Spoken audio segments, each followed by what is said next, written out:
Nakapaglagay na nga tayo ng linoleum mga mare dahil si Gail napakahilig talagang mahiga dito. Si Kuya Noli nga sa wakas nandito na nga rin sa Bulacan dahil hindi nga tayo dito nakapagpa-tiles nga mga mare. Kaya sabi ko kay Ran maglinoleum muna nga kami at pag-ipunan na nga lang ulit. Ayun nga napansin nga rin namin si Gail basta tinamad siya or napagod siya talagang nahihiga siya kung saan nga siya abutan. At gustong gusto kasi ni Gail yung pakiramdam na malamig ang sahig kaya naman talagang nahihiga siya. Kaya sabi ko lagyan na nga to ng linoleum. Bukod kasi sa linoleum ay bibili nga rin sila ng drum na ilalagay nga natin sa CR. Kaya buti na nga lang meron na dito. Dito na nga kami talaga madalas mga mare bumibili. Kaya ayan dito na nga rin kami bumili ngayon. Hindi ko nga inakala na natapos siya na nga yan mga mare kasi hindi naman nga siya nagsabi na ngayon niya nga daw gagawin. Dahil nga wala tayong stock sa Marie Glo kaya ngayon niya na nga mga mare kinuha yung oras para sa ganun ay matapos na nga rin. Kurtina nga na sinasabi nyo ay naku mga mare wala pa nga nasa biyahe pa nga lang mula nga nung binili ko kaya antayin nyo na nga lang sa pagkabit nga natin. Sa ngayon eto muna nga ang tambayan nga natin mga mare sa hapon pero madalas nga rin ay wala rin naman kami dito. Pero nga kapag gabi ay talagang masarap dito tumambay dahil napakalamig nga ng simoy ng hangin. Eto nga't kinuha na nga ni Ran yung gagamitin nga nila at binuhat na muna nga ito mga mare para matapos na din. Sabi ko nga sa inyo nababasa namin yung mga suggestion nyo pero nga yung ginawa nga natin dito ay pansamantala lang naman nga kasi hindi na din talaga kaya kapag sa loob pa nga to lahat. Kung sa kubo naman nga wala naman nga saksakan mga mare.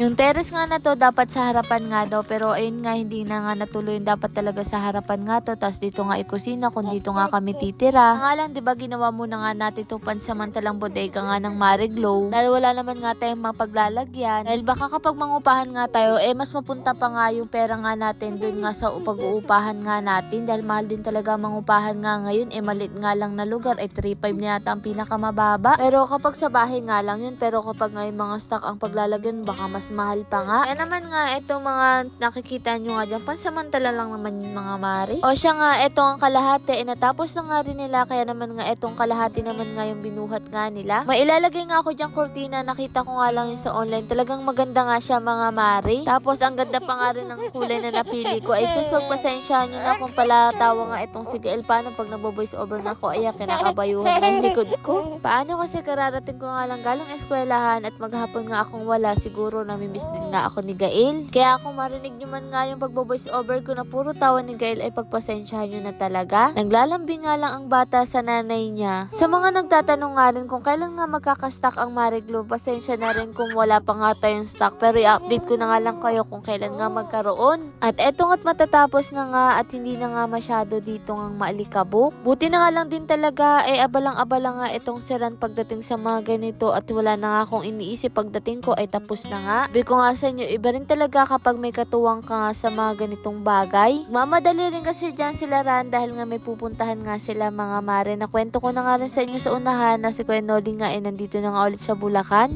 Kayo ba mga mare naalala nyo pa ba si Kuya Noli? Kaya yung mga yan ay talaga nagmamadali dahil baka nga gabihin nga sila sa daan. Pagkatapos nga nila naging maaliwalas naman at maganda naman nga yung kinalabasan. Tingnan nyo mga mare mas naging maaliwalas pa nga siya. Napansin ko nga din ilang araw na nga rin ang pagiging makulimlim nga dito mga mare. Mas maganda nga sana dito kung punong-puno na naman nga tayo ng mga tanim pero ngayon nga mga tuyo na nga yung mga pananim nga natin dito kaya sabi ko nga kalararan ay magtanim na nga ulit. O siya etong at kinahapunan na nga pumunta na nga sila kila Ate Casey kasi dun nga pala magtatrabaho si Kuya Noli hindi na nga sa atin. Nirekomenda nga namin siya kila Kuya Richard at kay Ate Casey kasi talagang alam namin na masipag talaga itong si Kuya Noli. Natawa-tawa nga lang yan pero grabe ang kasipagan nga ng tao na yan. Lord maraming pong salamat sa lahat ng blessing at syempre sa inyo mga mare. Paano ba yun? Bukas na lang ulit.